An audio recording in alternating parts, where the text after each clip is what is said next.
are the top 12 episodes of The Office of all time.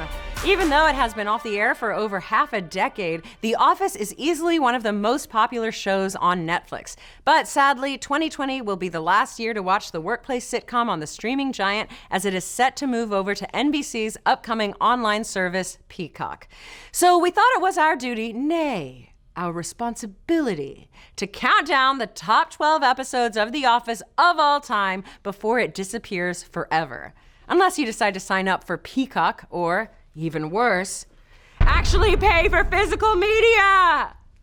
Now, these episodes were heavily vetted by a team of Office experts who carefully weighed all of the humor, cringe, and classic moments. And yes, there was many a hurt feeling. Sorry, Stephen, but you and Scott's Tots can go to hell. But we did cut through all of the 201 episodes to find the top 12, so let's break them down now. Starting with number 12, murder. There's been a murder in Savannah.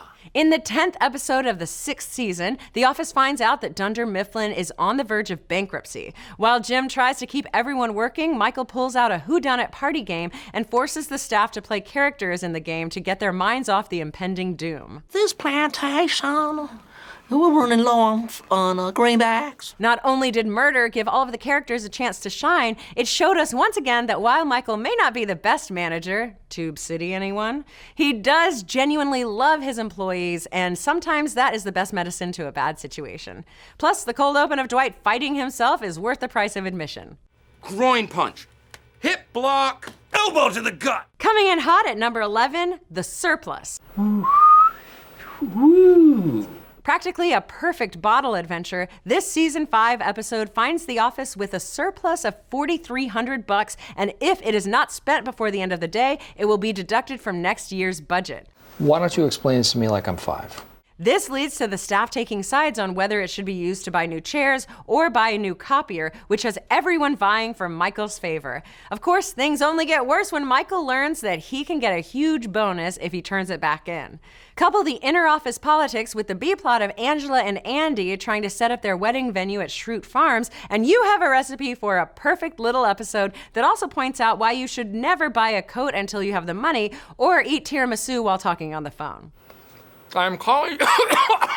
With that, we're in the top 10! And to be honest, the 11 and 12 picks were basically just honorable mentions to keep a few of the producers from quitting. Let's get to the real gems.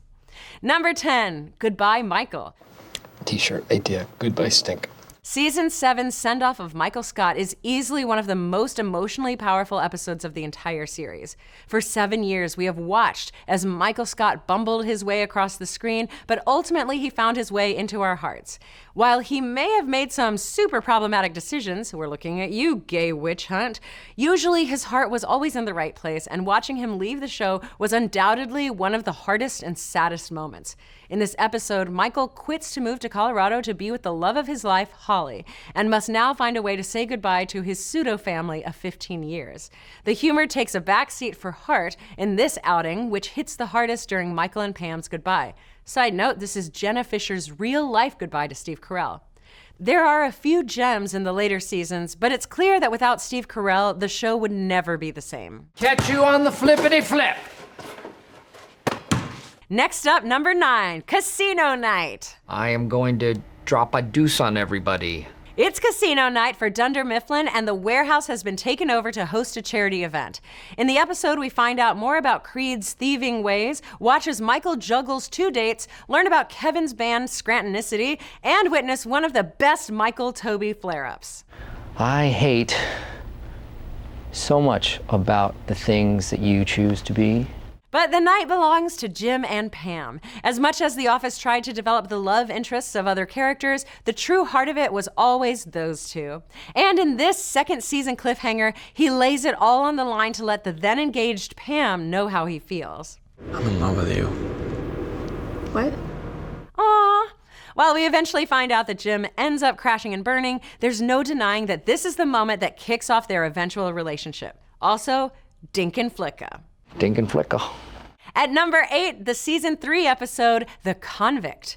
Following the merging of the Scranton and Stamford branches, Michael has a whole new group of employees to oversee. But when it is revealed that one of the new staffers was previously incarcerated, Michael Scott goes off the rails trying to defend the office after tales of prison begin to sound better than working at Dunder Mifflin.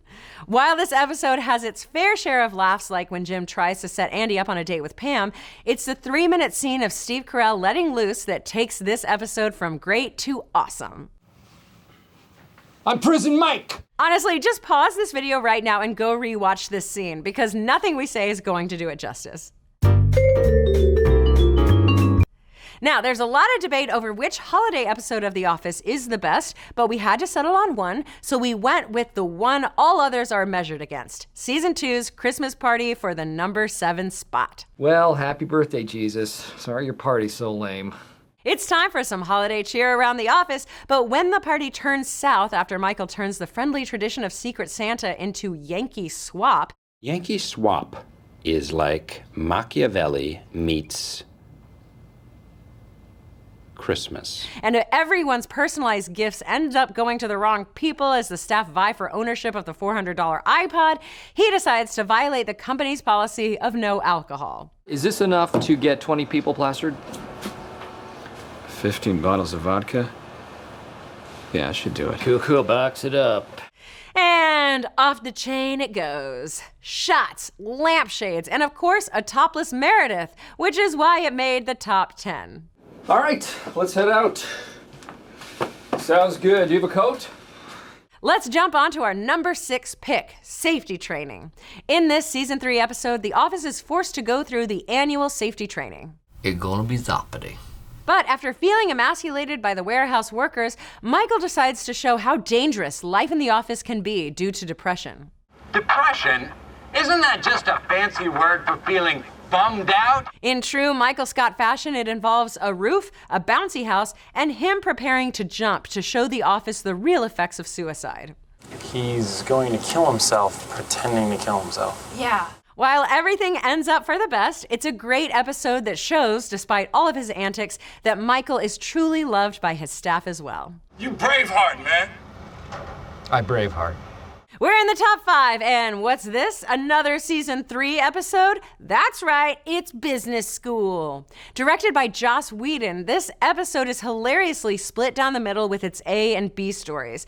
As the name implies, one plot focuses on Michael guest speaking in Ryan's business class, which basically results in him tearing apart a student's book and throwing candy bars at people, while the second half of the episode involves the rest of the office dealing with a bat that got loose in the building. Naturally, Jim uses this to troll Dwight into thinking that Jim was bitten by the bat and is slowly turning into a vampire. But what solidifies this episode as a classic is the Pam Beasley subplot where she invites the rest of the office to her art exhibition, and it's only Michael who truly appreciates her art. Your art was the prettiest art of all the art.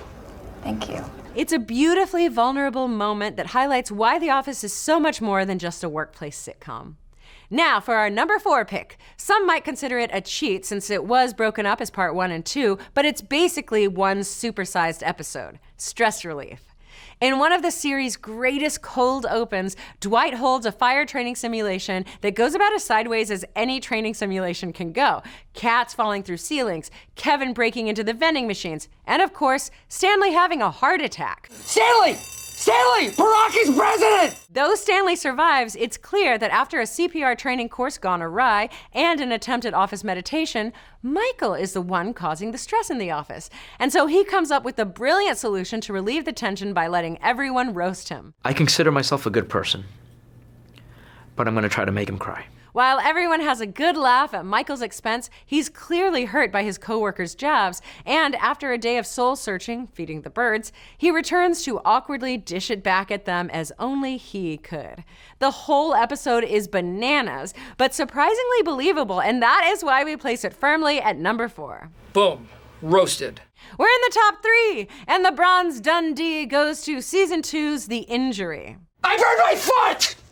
In a rather insane but somehow completely logical set of circumstances, Michael burns his foot after his George Foreman grill that he uses to cook bacon with by his bed clamps down on it. I don't see what's so hard to believe about that.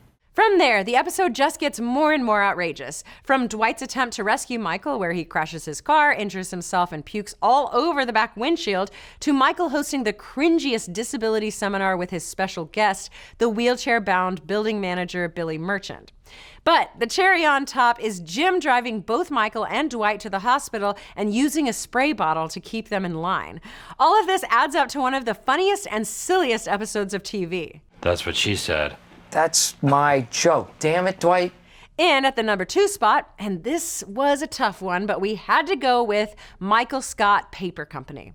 It's Brittany, bitch. The whole arc of the Michael Scott Paper Company is one of the greatest story arcs for the entire series. And you should really just watch all of the episodes, but here's the 2 long didn't watch. It's gonna be metal. It's going to be mental. When the new boss, Charles Minor, played to perfection by Idris Elba, comes in to take over Jan and Ryan's job, Michael decides to quit and forms a rival paper company, the Michael Scott Paper Company. But even with the dream team of Ryan and Pam, Michael's new company struggles as they prepare to host a pancake luncheon. But after some inter-office bickering, threatens to tear apart the fledgling company, leading to one of the best screen grabs of all time. The team does manage to pull through and make a sale, hinting that things might not be so bad for everyone in the long run. Who would have thought that the thing that would save this company would be work? Like we said, though, just do yourself a favor and watch the entire 5-episode arc, starting with New Boss and ending with Broke. It's basically one long episode. It's The Office at its best, and it proves again that while Michael may not have been the best boss, he was a killer salesman. Our balls are in your court. And now, it's time for the number 1 pick. Drum roll, please. It's Dinner Party! Easily the best episode of the series, Dinner Party is the perfect blend of humor, heart, love, sadness, and most importantly, cringe. In this 4th season episode, Michael is finally able to trick Pam and Jim into coming over to his condo for dinner with him and Jan. And from the moment the 2 walk in the front door, it is off to the races with awkwardness. You've got the Serenity by Jan candles, the highly suggestive song That One Night by Jan's assistant Hunter, the reveal that Michael had 3 consecutive vasectomies, Jim almost abandoning Pam, the worst game of charades ever, Dwight showing up with his former babysitter only to reveal their relationship is purely carnal. The list goes on and on and on and on. And when the tension between Jan and Michael finally explode in front of all of their guests, with Jan killing Michael's $200 plasma screen TV, well, it's almost too much. Ultimately, Dinner Party is a train wreck on top of a plane crash in the middle of a garbage fire. It's so hard to watch. But damn if it isn't one of the funniest episodes of TV of all time, which is why it is our number 1 pick. Sometimes I will just stand here and watch television for hours. And there you go, the top 12 episodes of The Office. Don't add us, don't go in the comments and try to justify why our list is bullshit without Robert California or why Niagara deserves to be in the top 5. This is the list and you know it. But what do you folks think? Why isn't Niagara in the top 5? Should a Robert California episode have made the cut? And what's your favorite cold open?